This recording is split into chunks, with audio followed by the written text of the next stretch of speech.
আমিও তো তোর মা। তোর মনের কথা কি আমাকে বলতে পারবে না?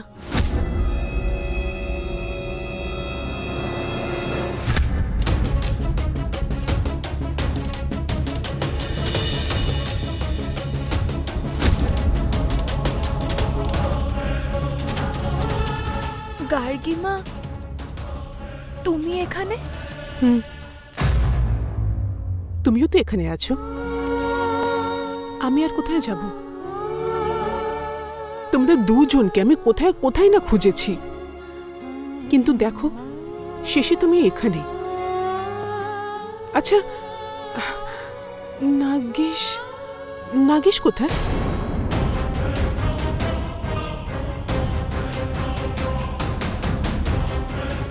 কি হয়েছে মা? তুমি তুমি কাঁদছো কেন? রুদ্রি, বলো না, তুমি তুমি কাঁদছো কেন? কি হয়েছে? তোমার এই মুখটা আমি যেন জীবনে আর কোনোদিনও না দেখি। আচ্ছা ঠিক আছে, চলো আমার সাথে বাড়িতে চলো, আসো। না, কেন? কি হলো? কোনো কিছু অসুবিধা আছে? আমি তোমার সঙ্গে যেতে পারবো না গার্গিমা।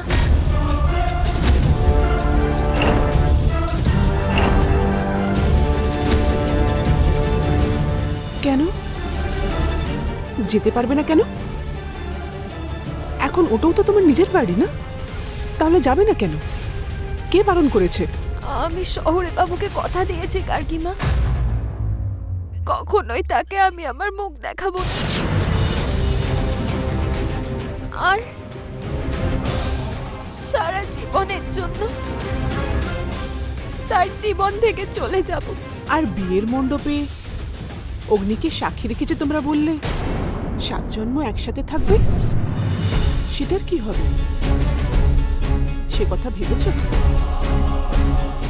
বচন এক প্রতিজ্ঞার মতো, কিন্তু মানা না মানা কোনো জোর নেই। তাছাড়া ঠিক সময়েতে ঠিক সিদ্ধান্ত নেওয়াই একজন বুদ্ধিমতীর লক্ষণ, বুঝলে? আর সেই জন্য যদি মাঝে মাঝে যদি কারোর মনে কষ্টও দিতে হয়, তাতে কোনো অসুবিধা নেই। সেই জন্যই তো বলা হয়, কিছু একটা বড় কারণের জন্য সামান্য একটা ছোট্ট কথা যদি ভুলতে হয়, তাহলে ভুলে যাওয়া উচিত। আর বাকি রইল নাগেশের কথা। ওর তো পুরোই ভুলো মন, তার জন্য কোনটা ঠিক কোনটা ভুল সে নিজেও জানে না। কিন্তু আমি তাকে কথা দিয়েছি, আর সেও এটাই চায়। সে তো রাগ করে তোমাকে বলেছিল, তার মনের মধ্যে কোনো রাগ নেই। আমার কথা শোনো, দেখো তুমি যত তাকে স্নেহ দেবে, ভালোবাসা দেবে, ও পুরো মোমের মতন গলে যাবে। তুমি নাগেশের কথা একদম চিন্তা করো না, বুঝলে? চলো। কিন্তু গার্গিমা, আমি কিচ্ছু শুনতে চাই না, একদম চুপ। আমি যেটা বলছি সেটাই হবে, বুঝলে? চলো চলো গার্গিমা। মা। এসো।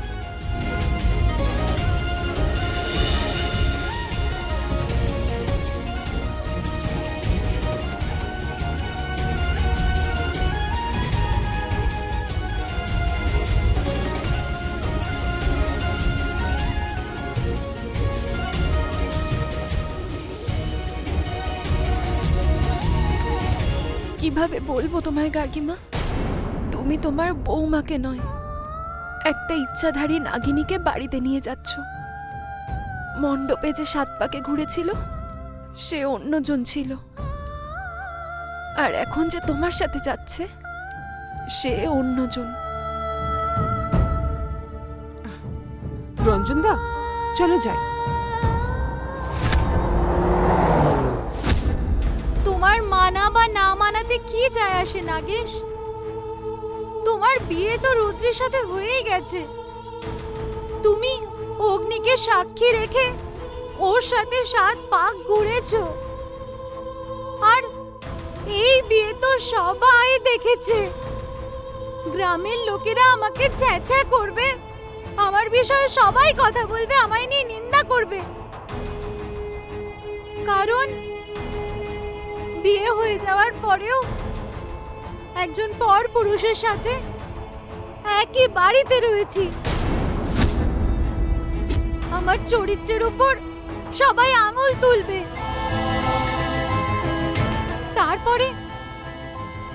তারপর আর কেউ আমায় বিয়ে করবে না। কি করব আমি? আরে এরকম অপমান পাওয়ার থেকে তো আমার মরে যাওয়া ভালো, মরে যাওয়া ভালো। না মঞ্জুরি, না, তুমি এরকম কিছু বলো না প্লিজ। মরে যাওয়া কি এটা সলিউশন? প্লিজ মঞ্জুরি, ওরম কিছু। নাগেশ, তুমি তো মেয়ে নও, সেই জন্য তুমি বুঝতে পারবে না। একজন মেয়ে এত নিন্দা আর অপমান পাওয়ার পরে কি করে বাঁচে একমাত্র সেই জানে, আর কেউ নয়। প্রত্যেকটা মুহূর্ত সে মরে যেতে চায়। এই সমাজের নিন্দা তার শরীরে কাঁটার মতন করে এসে ফোটে। আমি এসব সহ্য করতে পারবো না নাগেশ, সহ্য করতে পারবো না। তুমি একজন পুরুষ মানুষ, তোমাকে তো কেউই কিছু বলবে না। হ্যাঁ, কিছুদিন তুমি রুদ্রের ওপর রেগে থাকবে, তারপরে তো তুমি তাকে নিজের স্ত্রী রূপে গ্রহণ করবে না। এই সব কিছুর পরে কেউ যদি একা থেকে যায় তাহলে সে হলাম আমি। সমাজের সব নিন্দা আর অপমানকে নিজের গায়ে মেখে প্রত্যেকটা মুহূর্তে আমাকে কষ্টের সাথে জীবনে বেঁচে থাকতে হবে। দেখো, আমি যা বলছি সেটাই হবে, সেটাই হবে। না মঞ্জুরি, এমন কিছুই হবে না। তোমার সাথে অন্যায় হয়েছে। মা আর রুদ্রি ভুল করেছে। তাহলে তুমি কি করবে? নিজের মায়ের বিরুদ্ধে যাবে? আমাকে তোমার স্ত্রী হওয়ার অধিকার দেবে? বলো, বলো নাগেশ। নাগেশ, এটা কি করছিস তুই? তোর মনেতে শুধুমাত্র রুদ্রি আছে, তার সাথে তোর বিয়ে হয়েছে। তুই এখন মঞ্জুরির সাথে তুই এখানে কেন এসছিস? ওকে ওর অবস্থায় ছেড়ে দে নাগেশ, ছেড়ে দে। না,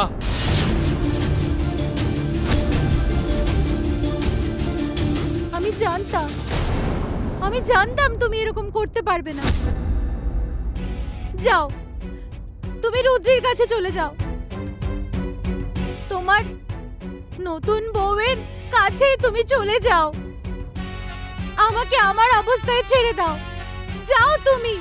মঞ্জুরি,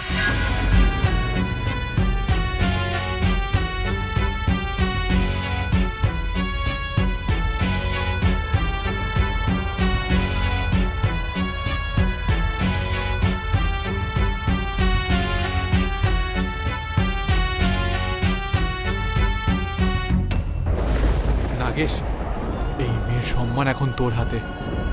রুদ্রি তোকে ঠকিয়েছে, আর মঞ্জুরি তোর পাশে সব সময় দাঁড়িয়েছে। মঞ্জুরির সাথে অন্যায় হয়েছে নাগেশ, অন্যায়। তোকে এখন ওকে ন্যায় দেওয়াতে হবে। হ্যাঁ,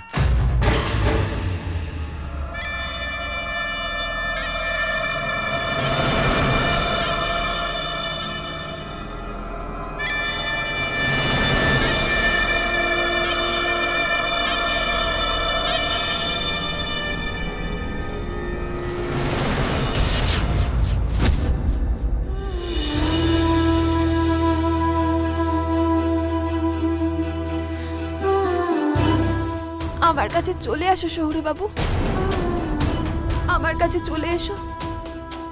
শৌরি বাবু, চলে আসো আমার কাছে।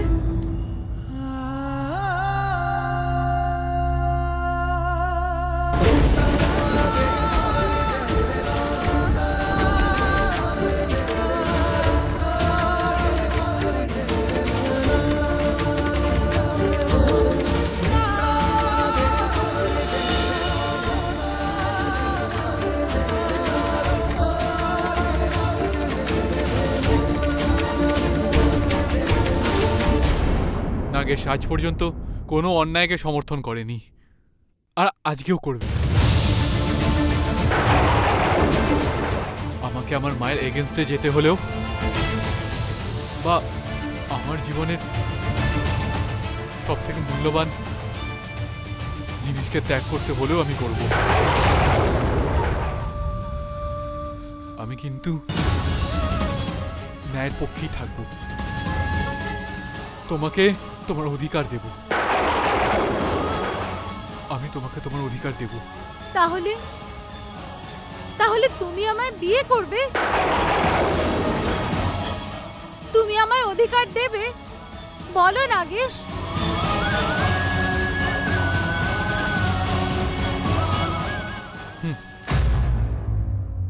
আমি তোমাকে আমার স্ত্রী হিসেবে গ্রহণ করব। তুমি আমার জীবন সাথী হবে।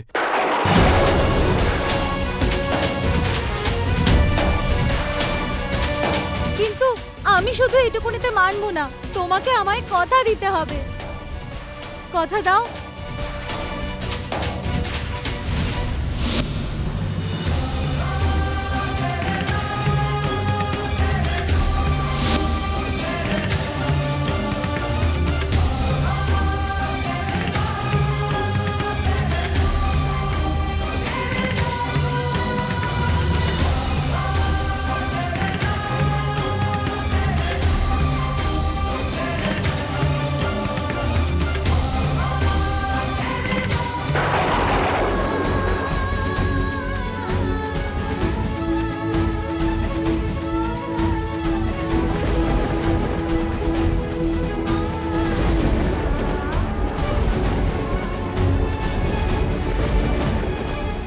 আমি কথা দিচ্ছি, তোমাকে আমি আমার স্ত্রী করব। তোমার সাথে আর অন্যায় হতে দেব না।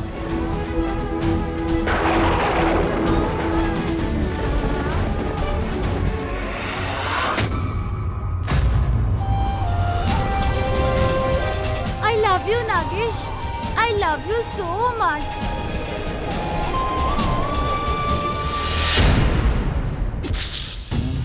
এখন তুমি আমার পুরোপুরি কন্ট্রোলে আছো নাগেশ। তোমার আদর্শই তোমার দুর্বলতা হতে চলেছে।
দিদি, কি হয়েছে? এত রাতে এত জোরে কেন থালা বাজাচ্ছ? বাড়ির সবাই তো উঠে পড়বে। গার্গী, কি হয়েছে? এই থালা বাজাবার কারণ কি? আরে আজকে তো বাড়িতে বিয়ে হয়েছে, নতুন বউটা বাইরে দাঁড়িয়ে, সে কি বাড়িতে ঢুকবে না? সবাই সবার মতন ঘুমিয়ে পড়লো, তাহলে কি করে হবে? গার্গী, তুমি খুব ভালোভাবে জানো এই বিয়েটাকে আমরা কেউই সমর্থন করব না। তাহলে তার মানে তোমরা সবাই আমার বিরুদ্ধে আছো? তাহলে আমার সিদ্ধান্ত তোমরা সবাই শুনে রাখো।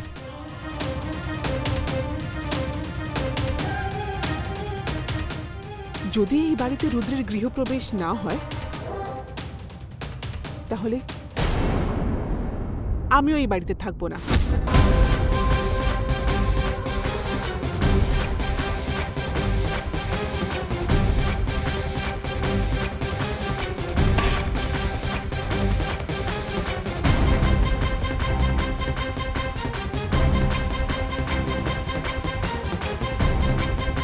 দাদা, এসব কি হচ্ছে বলো তো? বিয়ে তো হয়ে গেছে, আর তো কিছু করা যাবে না। যেসব রীতি নিয়ম আছে সেগুলো তো আমাদের পালন করতে হবে। দাদা, বৌদি যদি বাড়ি ছেড়ে চলে যায় তাহলে কি হবে বলো তো? লোকে আমাদের উপর হাসবে। যেটুকু মান সম্মান আছে সেটুকুও মাটিতে মিশে যাবে। মামা, মা যেটা বলছে ঠিকই বলছে। তুমি প্লিজ মাইমাকে ঘর ছেড়ে যেতে দিও না। মাইমা যদি ঘর ছেড়ে চলে যায়, এই বাড়িটা আর বাড়ি থাকবে না। প্লিজ মামা।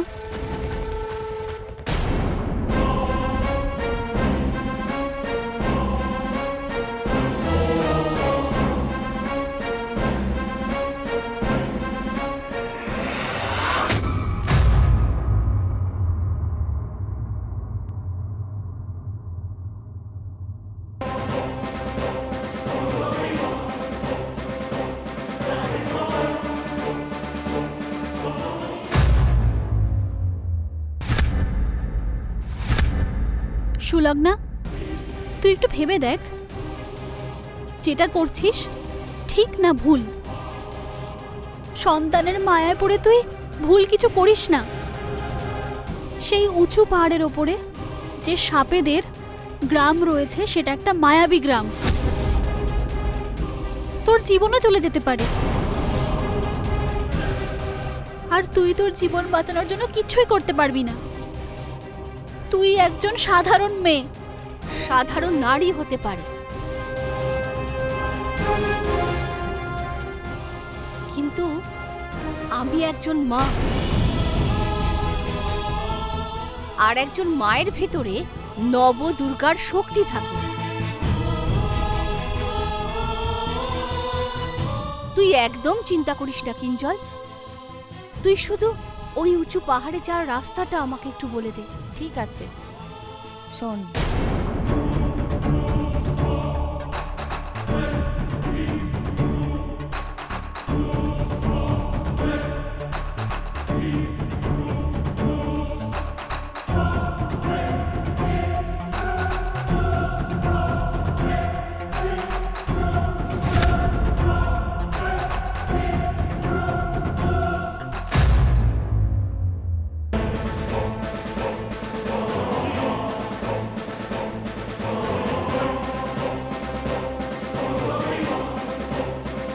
গার্গী, তোমার কথায় আমি রাজি। তোমারই কথা মেনে রুদ্রীকে এই বাড়িতে স্বাগত জানাচ্ছি। সবকিছুই করব তোমার জন্য। সবার মনে জায়গা করতে পারলেও কিন্তু আমার মনে পারবে না।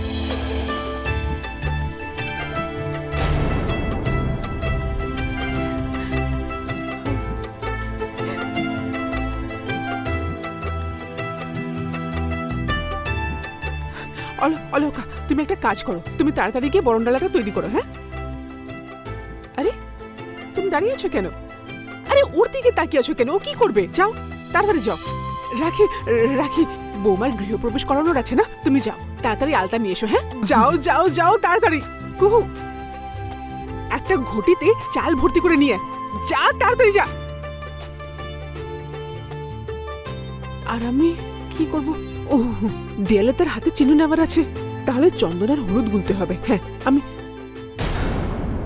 আরে রুদ্রি,